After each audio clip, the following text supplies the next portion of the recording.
Hi everyone, India news sports के इस digital platform पे आप सभी का स्वागत है। आपके साथ मैं हूं प्रिया सिन्हा। बीसीसीआई की एनुअल जनरल मीटिंग होनी है और इस वीडियो में हम इसी के बारे में बात करेंगे क्योंकि कई महत्वपूर्ण फैसले लेने हैं। खास तौर पर इस बैठक के दो मुख्य एजेंडा है, इसके बारे में हम आपको जानकारी देंगे। क्योंकि पहला जो एजेंडा है वो ये है कि आईपीएल में 2 टीमों को ऐड ऑन किया जाए। दूसरा जो एजेंडा है वो ये है कि 2028 के ओलंपिक में क्रिकेट को शामिल किया जाए। हालांकि देखना बहुत ज्यादा महत्वपूर्ण होगा क्या फैसला होता है, लेकिन हमारे साथ हमारे संपादक मनोज जोशी मौजूद है। हम इन्हीं के साथ तमाम पहलू पर चर्चा करेंगे। मनोज जी, कैसे देखें इसे, क्योंकि दो मुख्य एजेंडा है। सबसे पहले मैं आईपीएल में अगर बात करूं, 2 टीमें जिन्हें शामिल किया जाएगा, कौन कौन सी टीम?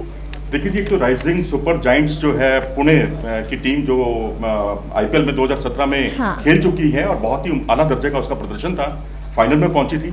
महेंद्र सिंह धोनी टीम के कप्तान थे चेन्नई सुपर किंग्स पर, आपको याद होगा उन पर, और राजस्थान रॉयल्स पर प्रतिबंध लगा हुआ था और तब ये टीम उतरी थी और गोयनका ग्रुप की टीम है ये, और मुंबई इंडियंस के साथ इसका फाइनल मुकाबला हुआ था और बहुत ही नेक टू नेक रहा था। लग रहा था कोई भी जीत सकता है। सिर्फ 1 रन से ये टीम हारी थी। अब वो वही टीम अपने जलवे दिखाने के लिए आ रही है, उसका करीब करीब तय है। और दूसरी टीम जो है अडानी ग्रुप की है। तो इन दो, वैसे तो मोहन लाल जो साउथ के एक एक्टर रहे हैं वहाँ की फिल्मों के, वो भी अपने ग्रुप के साथ उतर रहे थे, लेकिन जो हमें अपने विश्वस्त सूत्रों से पता चला है कि उनको उनके नाम पर कुछ एक शर्तें वो पूरी नहीं कर पा रहे। तो इनके दोनों टीमों के नाम पर मोहर लगनी है जब एजीएम होगी बीसीसीआई की, और उसमें तय हो जाएगा कि ये 2 टीमें होंगी अगले आईपीएल में। और ऐसे में आने वाले टाइम में उम्मीद कर सकते हैं कि जब अगला सीजन होगा तो जो मुकाबला है वो और भी ज्यादा दिलचस्प होगा, कंपटीशन और भी ज्यादा। जी हाँ, कंपटीशन बढ़ जाएगा। 2 अच्छी टीमें आएंगी। हर टीम की कोशिश यही होगी कि ज्यादा से ज्यादा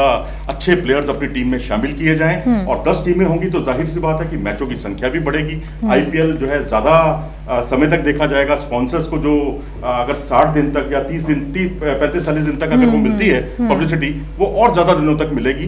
तो ये प्रायोजकों के लिए बहुत लुभावना प्रस्ताव है, दर्शकों के लिए बहुत ज्यादा लुभावना प्रस्ताव है, और 2 नई टीमों के आने से कॉम्पिटिटिव जो आपने कहा कंपटीशन भी बढ़ेगा। ये आईपीएल के लिए बहुत ही महत्वपूर्ण पहलू। जी बिल्कुल, आईपीएल के लिए महत्वपूर्ण पहलू और लोगों के लिए, क्योंकि मुकाबला जो है वो और भी ज्यादा रोमांचक होगा क्योंकि दोनों टीमें आला दर्जे की हैं। एक और एजेंडा है जो कि मुख्य है, जिस पर चर्चा होनी है, 2028 के ओलंपिक में क्रिकेट। इसको लेकर हालांकि पहले भी खूब चर्चा हुई थी, लेकिन कुछ अहम फैसला तो हुआ नहीं। हालांकि CWG में जरूर क्रिकेट को शामिल किया गया था, लेकिन इस बार क्या लगता है आपको, क्या इसके लिए बात बनेगी कुछ? जी, पूरी दुनिया भर में तो इस बात को लेकर बहुत ही चर्चा है कि 2028 के ओलंपिक में, क्योंकि Los Angeles Olympic Los Angeles में होना है, अमेरिका इसको मेजबान है, और 1984 के बाद ये आयोजन हो रहा है ओलंपिक का वहाँ।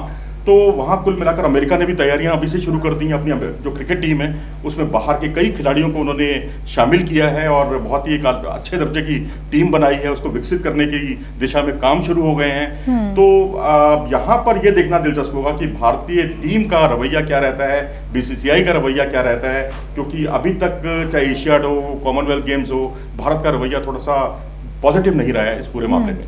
और अगर हम देखें, अगर हम कंपैरिजन करें तो बाकी के जो तमाम अलग अलग क्षेत्रों की अगर बात करें, क्रिकेट को छोड़ करके बाकी जो गेम्स हैं जो कि ओलंपिक में शामिल हैं, जाहिर तौर पर मनोबल बहुत ज़्यादा बढ़ता है, लोगों के बीच में एक और क्रेज़ भी होता है। अगर क्रिकेट को शामिल किया जाता है, क्या लगता है क्रेज़ जो है वो और भी ज़्यादा बढ़ेगा? बिल्कुल, मल्टी स्पोर्ट्स इवेंट्स में जब आप देखेंगे कि एक पहलवान निकल रहा है, उसके पीछे पीछे बॉक्सर निकल रहे हैं, और उसके पीछे पीछे जो है विराट कोहली जा रहे हैं या रोहित शर्मा जा रहे हैं, तो देखने में वो बहुत ही दिलचस्प पहलू लगेगा।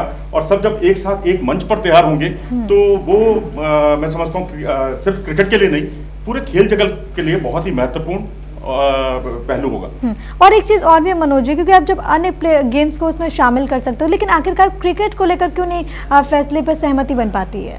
देखिए, उसकी बड़ी वजह है बीसीसीआई का बहुत ही अड़ियल रवैया। बीसीसीआई बिल्कुल नहीं चाहता था अभी तक। 2010 के एशियाई खेल हुए ग्वांगझू में, चीन के शहर ग्वांगझू में भारत पूरा क्रिकेट का आयोजन हुआ। भारतीय टीम नहीं थी, ना पुरुष टीम ना महिला टीम। 2014 में इंचियोन में कोरिया का शहर है, वहां पर इसका आयोजन हुआ, वहां भी भारत की कोई टीम नहीं गई थी। तो उसके पीछे कहीं ना कहीं एक वाडा जो वर्ल्ड एंटी डोपिंग एजेंसी है, क्योंकि भारतीय खिलाड़ी शुरू से इस बात पे बहुत ही स्टबन रहे हैं कि वो अपने वेयर अबाउट्स क्लॉज में नहीं जाना चाहते, नहीं बताना चाहते कि अगले 3 महीने वो कहाँ जाएंगे, कहाँ आएंगे। भाई, खेल का नियम है, वो तो सबके लिए लागू होता है, और बीसीसीआई उनका शुरू से समर्थन करता रहे और हाथेरी लगाता रहे। लेकिन अब ऐसी स्थिति में मैं समझता हूँ, क्योंकि अब वाडा का करार हो गया है आईसीसी से, और वाडा की जो डोमेस्टिक जो हमारे इंडिया के अंदर बॉडी है वो है नाडा, नेशनल एंटी डोपिंग एजेंसी। उनका रवैया अभी भी थोड़ा सा कहीं ना कहीं 36 का आंकड़ा बीसीसीआई के साथ देखने को मिल रहा है। तो ये कुछ कहीं ना कहीं बाधा है। अब आप देखिए 2014 के एशियाई खेलों में भारत ने अपनी टीम नहीं भेजी। इन्होंने कहा कि ऑस्ट्रेलिया के साथ हमारा टूर चल रहा है, ये बीसीसीआई ने एक बहाना बनाया। अगर ऑस्ट्रेलिया के साथ टूर है उसको आगे पीछे किया जा सकता है, क्योंकि देश से बढ़कर तो कुछ नहीं है। क्योंकि आप तो एक बार हलफनामे में यहाँ तक लिख चुके हैं कि ये टीम भारत की है ही नहीं, ये तो बीसीसीआई की टीम है। ये हलफनामे में बीसीसीआई ने इस तरह का इस आशय का एक बहुत ही आपत्तिजनक बयान दिया था।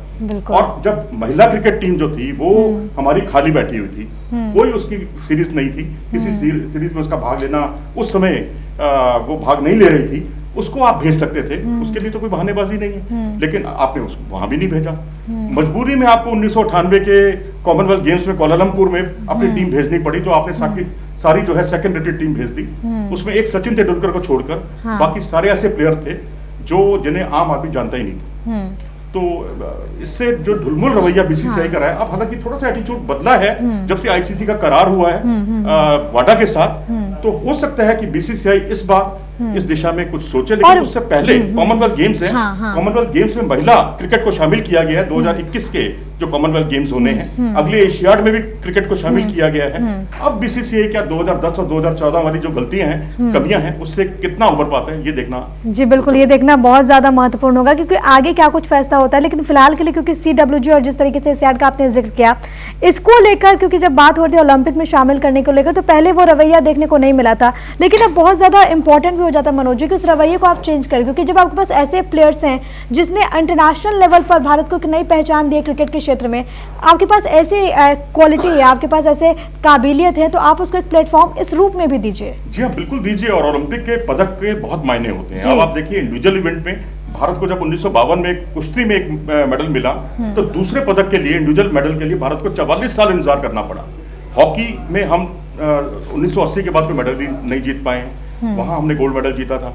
तो क्रिकेट में क्योंकि भारत, हम कहते हैं आईसीसी रैंकिंग में भारत सर्वो टॉप पर है, दूसरे नंबर पर है, तीसरे नंबर पर है। मैं कहता हूँ किसी भी नंबर पर हो, यहाँ पर अगर आप पहले 3 में आते हैं तो आपको मेडल मिलेगा। वो मेडल वो क्रिकेट टीम को नहीं मिलेगा, भारत को मिलेगा। और जब बड़ा अच्छा, मैं तो कल्पना कर रहा हूँ 2028 के ओलंपिक में जब तिरंगा भारत का लहरा रहा होगा और जन गण मन की ध्वनि से पूरी दुनिया सुन रही होगी और क्रिकेट टीम पोडियम पर दिखाई देगी, मैं तो उस बात की कल्पना कर रहा हूँ। और उसमें सबका जो है मस्तक बहुत ऊंचा होगा। जी बिल्कुल, मुझे लगता है कि फैंस भी इसको लेकर एक्साइटेड होंगे और फैंस के दिमाग में भी वही चित्र चल रहा होगा जिसका भी आपने वर्णन किया, आपने जिक्र किया है। उम्मीद करते हैं कि आगने वाले दिनों में बीसीसीआई जो है वो इस दिशा में भी कदम बढ़ाए। आप क्या कुछ सोच रहे हैं, वीडियो पर कॉमेंट करके हमें जरूर बताइए। लाइक और शेयर करना इस वीडियो को ना भूलें। हमारे चैनल को आप सब्सक्राइब जरूर कीजिए। धन्यवाद।